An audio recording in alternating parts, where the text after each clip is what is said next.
Hi, Greg Flaherty here with Pacific Sotheby's and Penny Realty. Today I want to talk to you about 6 mistakes to avoid when investing in real estate. So most of us know that real estate investing can be very profitable. It can also be downright punishing to your pocketbook if you make mistakes and don't get it right. So how do I know this? Well, I've been in the business for 29 years, and when I started I made all kinds of mistakes. I've also been personally involved in over 500 different sales transactions. And I've had the pleasure of managing 30 or 40 or more agents over the last 20 years and supervising all of their transactions. On top of that, I've had some great clients and I've learned a lot from my clients. So with that in mind, let me give you my top 6. So number 1, it's failure to learn the basics of real estate investing.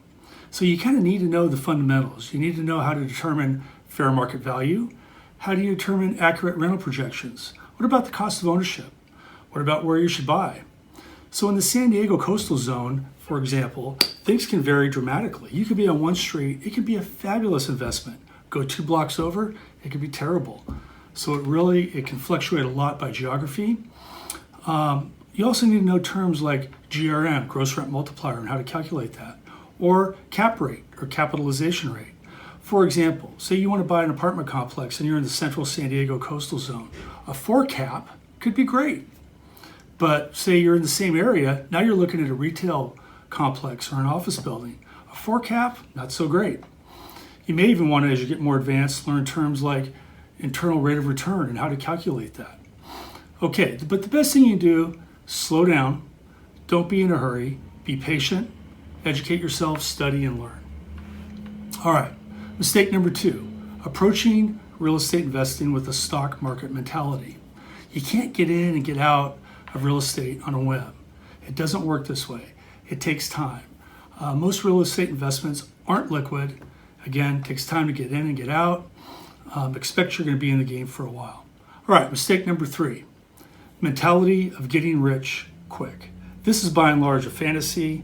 The only person getting rich quick is that guy on late night TV that's hawking his investment plan or whatever that might be. So the real estate game, it takes skill, it takes time, it's a long-term play, and you're going to get incremental advances on your investment, and that's the way to build real long-term wealth. All right, mistake number 4, not having a plan. You got to understand what you want. How many properties do you want to buy?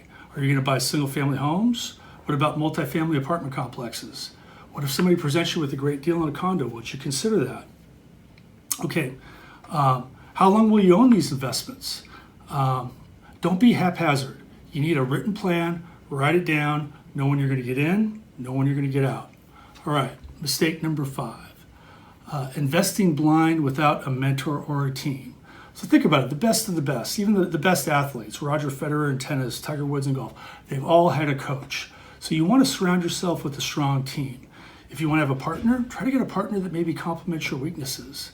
Have a good CPA, a good financial planner. By all means, have a good broker and agent. Okay, who you surround yourself with matters in this business. Just don't do this in a bubble all on your own. All right, mistake number 6, not understanding your renovation costs. So this mostly happens to newer investors. So let's say, for example, you're a newer guy investing in real estate. You get halfway through a deal, and all of a sudden, you've blown your budget. Something surprising happened. Guess what you're likely to do as a new investor? You're likely to first panic and then look for ways to cut costs. When you start doing that, it could be a vicious downward spiral, and it's not the way to treat this business. So I go back to here, having a good team around you. You want to work with that team, nail down those renovation costs right up front. You can't afford to make a mistake in this regard. Okay, so there's my top 6 mistakes that you don't want to make. All right, thanks for listening. Greg Flaherty here, Penny Realty and Pacific Sotheby's.